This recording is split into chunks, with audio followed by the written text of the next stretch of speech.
viewers, welcome back to our channel Math Zone with PP. I am Sanjeev Kumar. Today I want to provide you quick revision notes of chapter 12 that is mineral nutrition. तो आज हम biology की chapter 12 mineral nutrition की quick revision note आप लोगों को provide करता हूँ। तो आइए स्टार्ट होते हैं अब। तो आइए अब हम स्टार्ट होते हैं। ये क्विक रिवीजन नोट्स है चैप्टर 12 की बायोलॉजी की mineral nutrition. Mineral nutrition is the study of source, mode of absorption, distribution and metabolism of various inorganic substances that is minerals by plant for their growth, development, structure and physiology and reproduction। तो ये mineral nutrition हम उस अध्ययन को कहते हैं जिसके अंतर्गत एब्जॉर्प्शन की मोड्स, डिस्ट्रीब्यूशन और मेटाबॉलिज्म वेरियस इनऑर्गेनिक सब्सटेंस की प्लांट के द्वारा होती है, उसके ग्रोथ, डेवलपमेंट और स्ट्रक्चर, फिजियोलॉजी और रिप्रोडक्शन के लिए। तो आगे हम देखते हैं method to study mineral requirement of plants. तो ये hydroponics is the technique of growing plant in nutrient solution in complete absence of soil. ये हाइड्रोपोनिक टेक्निक ये ग्रोइंग प्लांट में न्यूट्रिएंट सॉल्यूशन के लिए कंप्लीट एब्सेंस ऑफ सॉइल के द्वारा होती है। This method is use to determine the nutrient essential for plant. ये मेथड यूज करी जाती है न्यूट्रिएंट एसेंशियल को डिटरमाइन करने के लिए। In this method plant is cultured in soil free defined mineral solution. इनमें प्लांट कल्चर करी जाती है सॉइल फ्री करके, जिसमें मिनरल सॉल्यूशन को डिफाइन करने के लिए किया जाता है। These methods require purified water and mineral nutrients।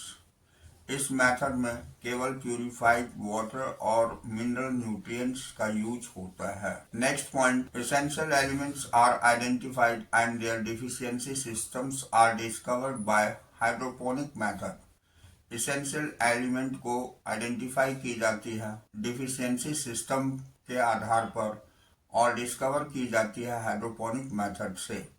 It is also used in commercial production of vegetables like tomato and cucumber। ये commercial production के लिए यूज करी जाती है वेजिटेबल्स की, जैसे टोमेटो और ककम्बर पर की जाती है। ये इसकी फिगर दी हुई है। अब हम इसेंशियल मिनरल न्यूट्रिएंट्स देखते हैं। इसेंशियल मिनरल न्यूट्रिएंट्स में about 65 elements are found in different plants. लगभग 65 एलिमेंट पाए गए हैं अलग अलग प्लांट में। Following criteria is use to determine the essentiality of an element. ये इसेंशियलिटी ऑफ एलिमेंट को जानने के लिए नीचे दिए गए क्राइटेरिया का यूज किया जाता है। Element must be absolute necessary for normal growth and reproduction to complete their life cycle. तो एलिमेंट ये आवश्यक हो जाता है एब्सोल्यूट नेसेसरी के लिए, नॉर्मल ग्रोथ और रिप्रोडक्शन के लिए, ये पूरी कंप्लीट लाइफ साइकिल में। The requirement of element must be specific and not replaceable. ये बहुत ही महत्वपूर्ण होती है और ये रिप्लेसेबल नहीं होती है। अब तीसरी point, the element must be directly involve in the metabolism of plants.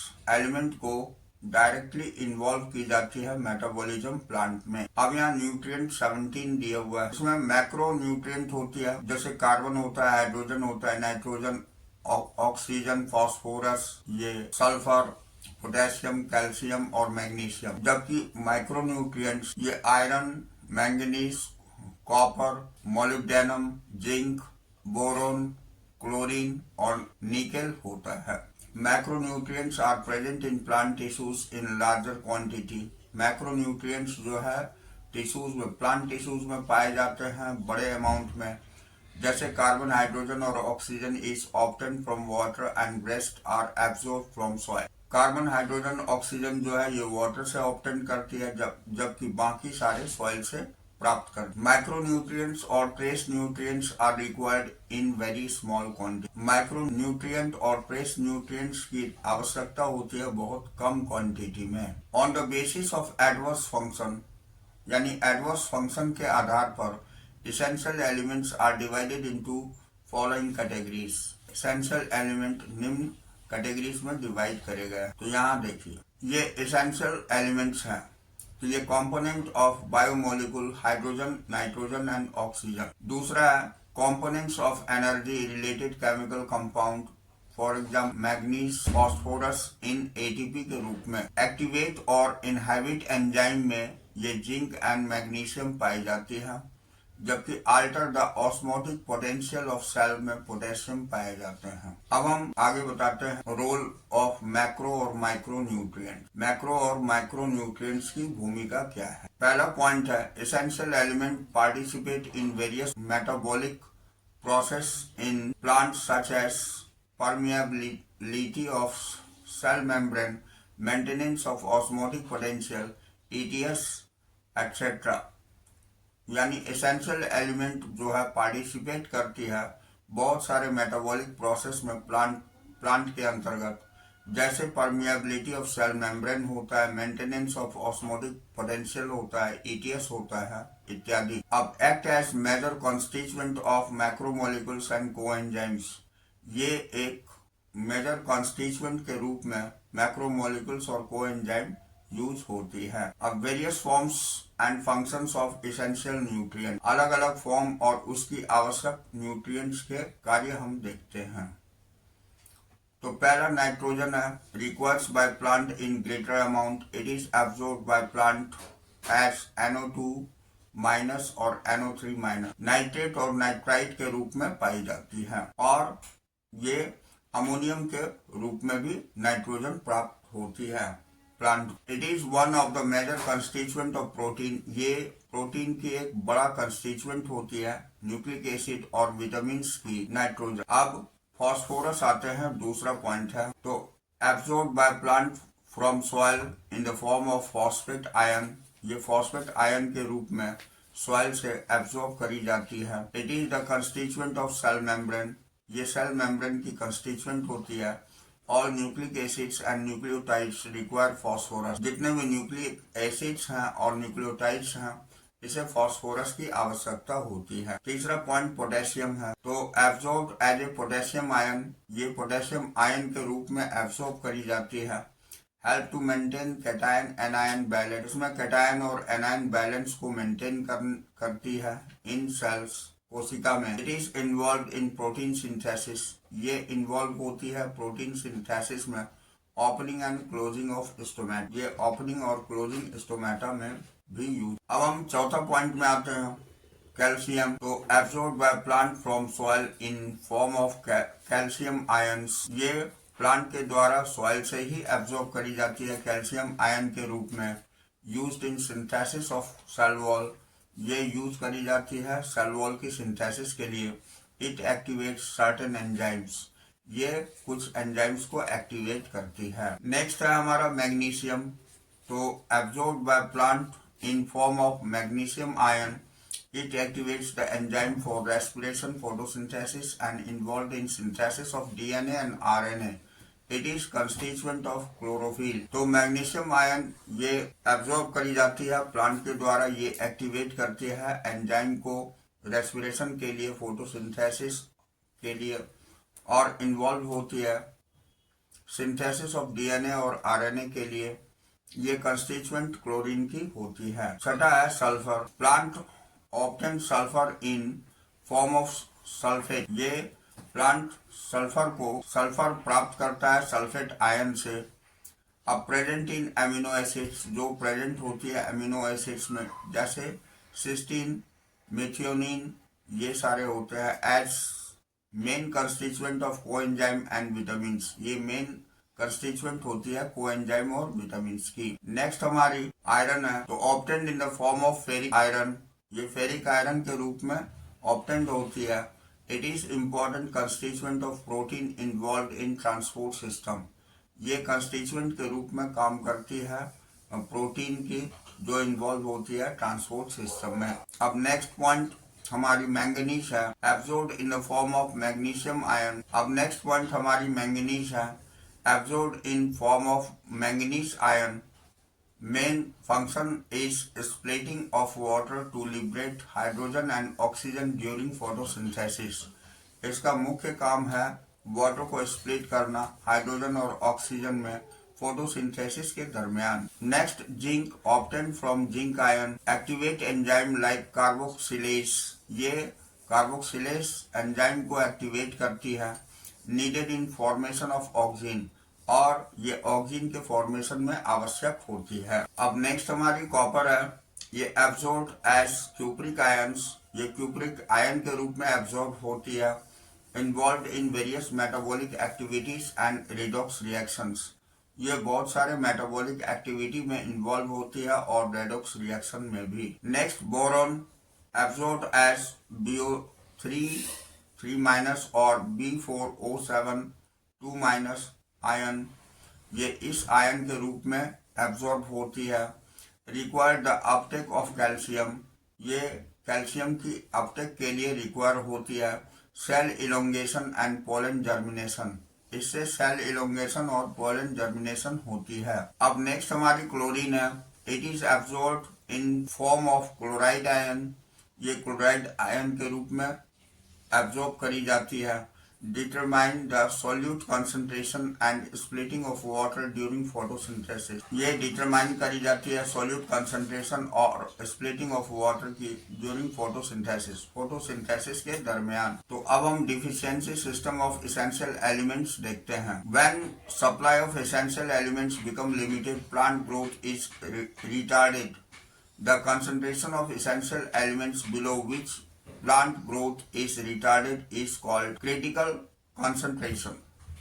तो जब essential elements की सप्लाई जो है लिमिटेड हो जाती है, प्लांट ग्रो रिटार्ड हो जाती है, तो ये कंसंट्रेशन कुछ एलिमेंट्स की डाउन हो जाती है विद प्लांट ग्रोथ। जब प्लांट ग्रोथ रिटार्ड हो जाती है, इस तरह की कंसंट्रेशन हमारी क्रिटिकल कंसंट्रेशन कहलाती है। In absence of any particular element, plant shows certain morphological changes. अब इस तरह कुछ एलिमेंट्स की, पार्टिकुलर एलिमेंट्स की एब्सेंस में प्लांट ग्रो करती है मॉर्फोलॉजिकल चेंजेस के रूप में। अब these morphological changes are called deficiency system, ये मॉर्फोलॉजिकल चेंजेस डिफिशियंसी सिस्टम कहलाती है। The part of plant that shows deficiency system depends on mobility of elements in the plant.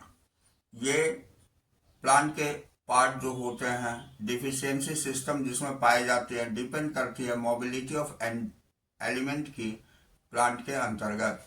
Elements that are actively mobilised, element जो actively mobilised होती है, जैसे nitrogen होती है, magnesium होती है, पोटेशियम होती है, shows deficiency in older region, ये ओल्डर रीजन में डिफिशियंसी शो करती है।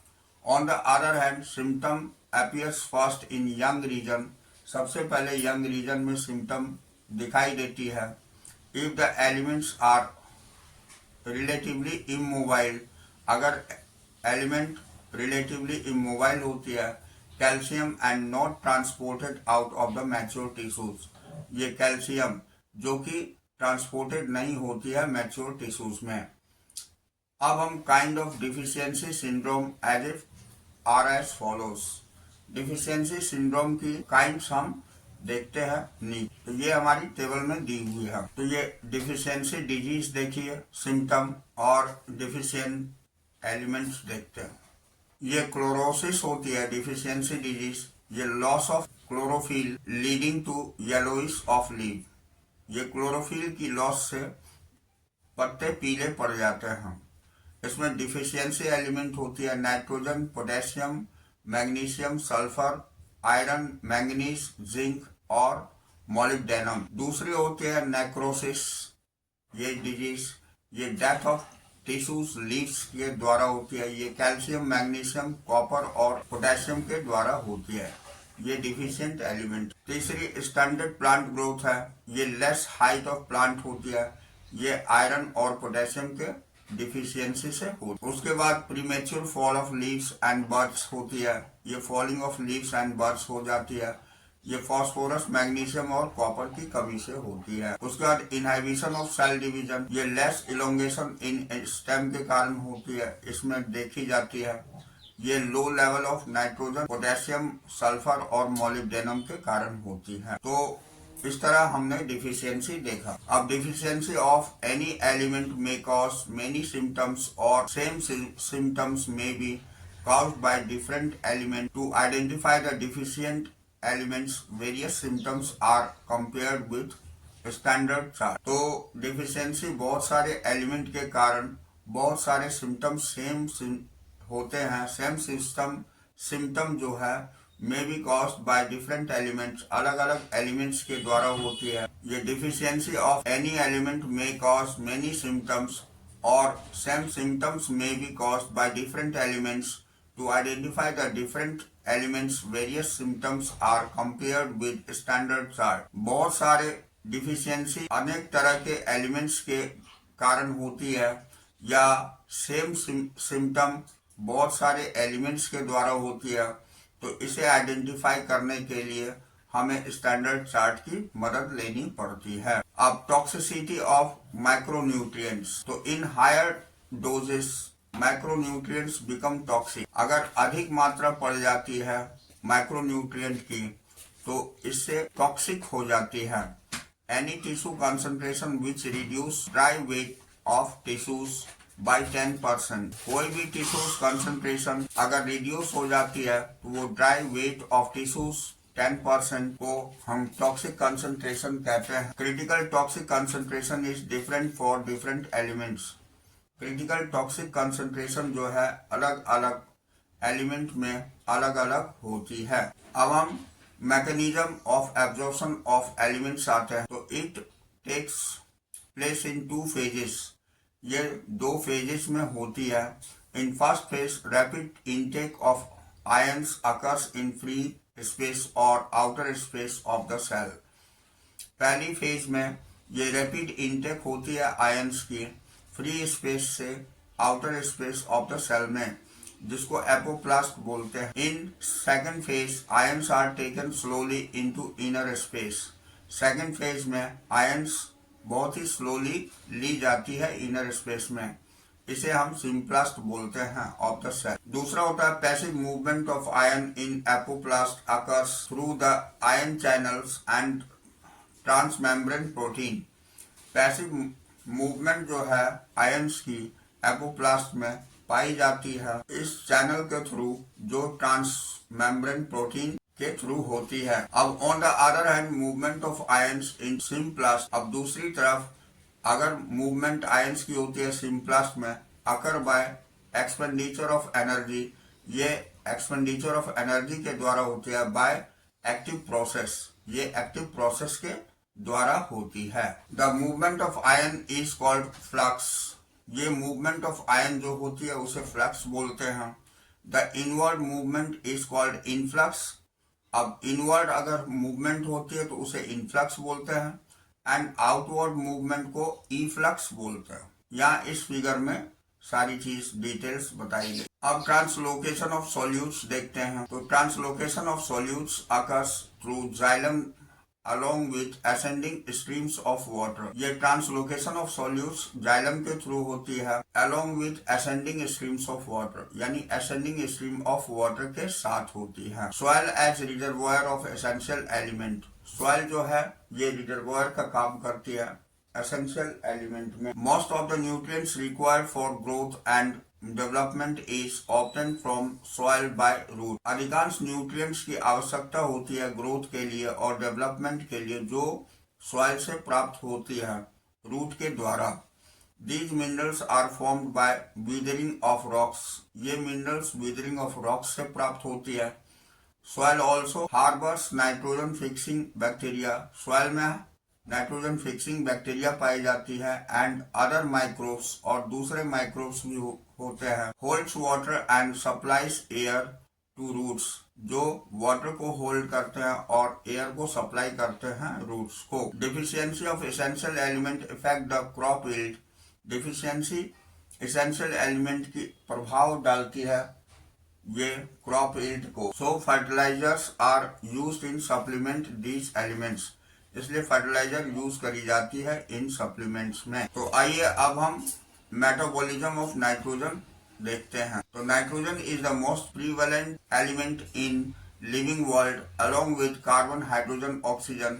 It is the main constituent of protein, nucleic acids, fats, hormones, enzymes, etc.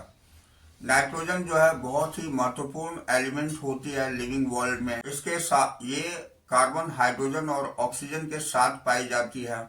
It is the main constituent, ये मेन कंस्टिट्यूएंट होती है प्रोटीन की, न्यूक्लिक एसिड्स की, fats की, हार्मोन्स की और एंजाइम्स की। The process of conversion of nitrogen to ammonia is called nitrogen fixation. ये प्रोसेस जिसमें नाइट्रोजन जो है अमोनिया में कन्वर्ट हो जाती है, इसे हम नाइट्रोजन फिक्सेशन बोलते हैं। In nature, lightning of ultraviolet radiations provide energy to convert atmospheric nitrogen into nitrogen oxide. Nature lightning के द्वारा अल्ट्रावायलेट रेडिएशंस जब होती है, ये एटमॉस्फेरिक नाइट्रोजन को नाइट्रोजन ऑक्साइड में चेंज कर देता है, जो NO, NO2 और N2O के रूप में होती है। Industrial combustion, forest fire and automobile along with thermal power plants produce nitrogen oxide. इसके अलावा इंडस्ट्रियल कंबस्टन, फॉरेस्ट फायर और ऑटोमोबाइल्स वगैरह से, थर्मल पावर से ये प्लांट प्रोड्यूस करती है नाइट्रोजन ऑक्साइड को। उसके बाद next point, the decomposition of organic nitrogen of dead plants and animals into ammonia is called ammonifications. यानी डिकम्पोजिशन जो ऑर्गेनिक नाइट्रोजन की होती है डेड प्लांट से और एनिमल से अमोनिया के रूप में, वो अमोनिफिकेशन कहलाती है। अब ammonia is first oxidised into nitrate by bacteria. तो अमोनिया सबसे पहले ऑक्सीडाइज हो जाती है नाइट्राइट में। ये बैक्टीरिया नाइट्रोसोमोनास के द्वारा होती है और नाइट्रोकोकस के द्वारा होती है, which is further oxidized to nitrate with the help of bacteria Nitrobacter, जो आगे जाकर के ऑक्सीडाइज्ड हो जाती है नाइट्रोजन, ये नाइट्रोबैक्टर बैक्टीरिया से होती है। तो this process are called nitrification. इस प्रोसेस को नाइट्रिफिकेशन कहते हैं। यहाँ दिखाया गया इक्वेशंस में 2HN3 3NH3 होनी चाहिए, plus 3O2 2NO2 plus 2H2 और प्लस 2H2O, ये 2NO2 प्लस O2 ये 2NO3 में चेंज हो जाती है। यही नाइट्रिफिकेशन कहलाती है। अब यहाँ nitrates form the absorb by plant and transported to leaves. Nitrogen absorb होती है प्लांट्स के द्वारा और ये लीफ को ट्रांसपोर्ट कर दी जाती है। Nitrates is converted into free nitrogen. Nitrate जो है कन्वर्ट हो जाती है फ्री नाइट्रोजन में by the process of denitrification. ये डीनाइट्रिफिकेशन प्रोसेस के द्वारा बाय बैक्टीरिया स्यूडोमोनास, ये स्यूडोमोनास बैक्टीरिया के द्वारा होती है, एंड थियोबैसिलस और थियोबैसिलस बैक्टीरिया के द्वारा होती है। अब हम reduction of nitrogen to ammonia by living organism is called biological nitrogen fixation. यानी नाइट्रोजन की रिडक्शन जब हो जाती है अमोनिया के रूप में लिविंग ऑर्गेनिज्म के द्वारा, इसे हम बायोलॉजिकल नाइट्रोजन फिक्सेशन बोलते हैं। The enzyme nitrogenous is present in prokaryotic organism called nitrogen fixers. ये एंजाइम नाइट्रोजिनेस जो होती है प्रेजेंट होती है प्रोकैरियोटिक ऑर्गेनिज्म में, जिसे हम नाइट्रोजन फिक्सर बोलते हैं। यहाँ देखते हैं नाइट्रोजन और नाइट्रोजन ये ट्रिपल बॉन्ड से जुड़े हुए होते हैं। ये नाइट्रोजिनेस का यूज होकर के ये अमोनिया फॉर्म कर देती है। अब नाइट्रोजन फिक्सिंग माइक्रोब्स में भी सिम्बायोटिक राइजोबियम, ये नाइट्रोजन फिक्सिंग माइक्रोब्स जो होती है ये सिम्बायोटिक होती है, जिसे राइजोबियम बोलते हैं। और फ्री लिविंग, ये फ्री लिविंग होती है। नोस्टॉक और एजोबैक्टर, एनाबीना, ये सारे पाए जाते हैं। अब symbiotic biological nitrogen fixation includes legume bacteria relationship in which rod shaped rhizobium lives with symbiotic relation with nodules of leguminous plants। तो सिम्बायोटिक बायोलॉजिकल नाइट्रोजन फिक्सेशन के अंतर्गत लेग्यूम बैक्टीरिया आती है जो रिलेशनशिप में होती है। रॉड शेप्ड की राइजोबियम लीव्स होती है सिम्बायोटिक रिलेशन के साथ नोड्यूल्स ऑफ लेग्यूमिनस प्लांट्स के अंतर्गत। अब central portion of nodule is pink. Central portion जो नोड्यूल की होती है वो पिंक कलर की होती है due to presence of leguminous haemoglobin. ये लेग्यूमिनस हीमोग्लोबिन के प्रेजेंस के कारण और लेग हीमोग्लोबिन के कारण से। अब हम नोड्यूल फॉर्मेशन देखते हैं। तो nodule formation involve sequence of interaction between root and rhizobium as follows. तो नोड्यूल फॉर्मेशन जो होती है ये सीक्वेंस ऑफ इंटरेक्शन होती है रूट और राइजोबियम के बीच में। तो यहाँ फर्स्ट पॉइंट में दिया हुआ है, rhizobia increase the number and attached with epidermis of roots. Rhizobia increase करती है संख्या में और ये अटैच होती है एपिडर्मिस रूट्स के साथ। अब root hair curl and bacteria invade it. Root hair curl हो जाती है और बैक्टीरिया उसको इन्वेड कर देती है। An infected thread is formed that carries the bacteria into cortex of roots. ये infected thread form होती है जो कि बैक्टीरिया को cortex of roots तक पहुंचाती है। Nodule formation starts in cortex of roots. Nodule formation start होती है cortex of roots में। Bacteria is released from thread to cell. Bacteria thread से सेल में रिलीज करती है which leads the formation of specialized nitrogen fixing cells, जो formation कर देती है स्पेशलाइज्ड नाइट्रोजन फिक्सिंग सेल को। अब हम आते हैं nodules establish direct vascular connection. Nodules जो है डायरेक्ट वैस्कुलर कनेक्शंस एस्टैब्लिश करता है with the host for exchange of nutrients. ये न्यूट्रिएंट के एक्सचेंज के लिए। Nodule contains all necessary biochemical components like enzyme and nitrogenase and leg hemoglobin. Nodule के अंतर्गत आवश्यक जितने भी बायोकेमिकल कंपोनेंट पाए जाते हैं वो एंजाइम, हाइड्रोजनेस और लेग हीमोग्लोबिन पाई जाती है। यहाँ फिगर में सारी चीज दिखाई गई है। जो प्रोसेसिंग हमने ऊपर आपको बताया, that process is involve in this figure. अब next point, enzyme nitrogenase is a MoFe protein. ये एंजाइम नाइट्रोजनेज जो है मोलिब्डेनम आयरन प्रोटीन होती है that catalyse the conversion of atmospheric nitrogen into ammonia, जो कैटलाइज करती है और कन्वर्ट करती है एटमॉस्फेरिक नाइट्रोजन को अमोनिया के रूप में। The reaction is as follows. अब रिएक्शंस उसके नीचे दिए गए हैं। ये N2 plus 8 electron 8 hydrogen plus और प्लस 16 ATP और ये बना देती है 2 ammonia plus hydrogen plus 16 ADP और प्लस 16 P1। ये रिएक्शन दिया हुआ है। अब हम देखते हैं the enzyme nitrogenase is highly sensitive to molecular enzyme and needs anaerobic conditions. ये एंजाइम नाइट्रोजनेस जो है बहुत ही ज्यादा सेंसिटिव होती है मॉलिक्यूलर ऑक्सीजन में और ये आवश्यक होती है एनारोबिक कंडीशंस में। To protect this enzyme from oxygen. यहाँ इस एंजाइम को ऑक्सीजन से प्रोटेक्ट करने के लिए the nodules contain the oxygen scavenger called leg haemoglobin. यहाँ पर ऑक्सीजन स्कैवेंजर के रूप में नोड्यूल्स पाई जाती है जिसे लेग हीमोग्लोबिन बोलते हैं। The ammonia synthesised by nitrogenase enzyme. Ammonia synthesise हो जाती है नाइट्रोजनेस एंजाइम के द्वारा। Requires large amount of energy, जिसमें बहुत ही ज्यादा एनर्जी की आवश्यकता होती है। 18 ATP for each ammonia produced. इसमें 18 ATP का यूज होता है एक अमोनिया को प्रोड्यूस करने के लिए, जो कि आपको यहाँ फिगर्स में दिखाए गए। अब हम नेक्स्ट आते हैं फैट ऑफ अमोनिया। तो at physiological pH ammonia is converted into ammonium ion. तो अमोनिया जो है कन्वर्ट हो जाती है अमोनियम आयन में। It is toxic for plant. ये प्लांट के लिए टॉक्सिक होती है इन लार्जर कंसंट्रेशन, अधिक कंसंट्रेशन में। And ammonium ions is converted into amino acids.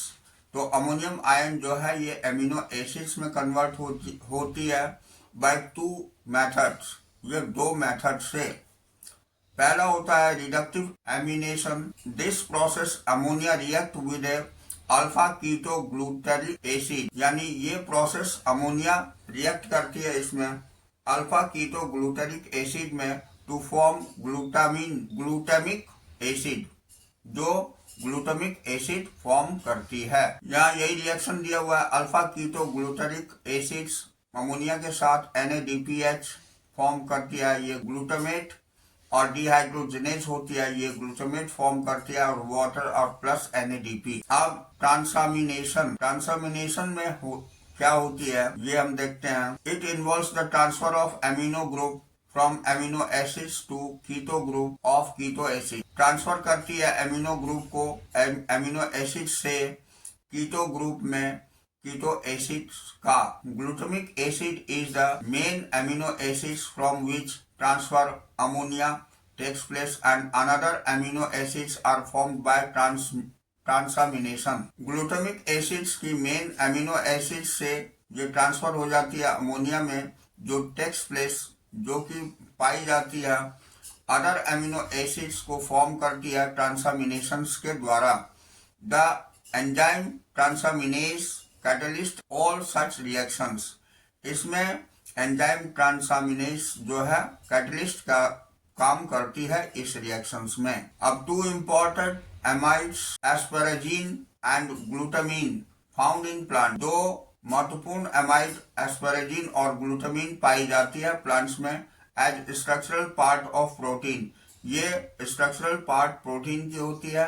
They are formed from aspartic acids. ये एस्पार्टिक एसिड्स और ग्लूटामिक एसिड्स के द्वारा होती है by addition of another amino group, और ये दूसरे एमिनो ग्रुप के एडिशन से होती है। तो इस तरह ये चैप्टर हमारी कंप्लीट होती है। That's all for today. We will meet again on the next class.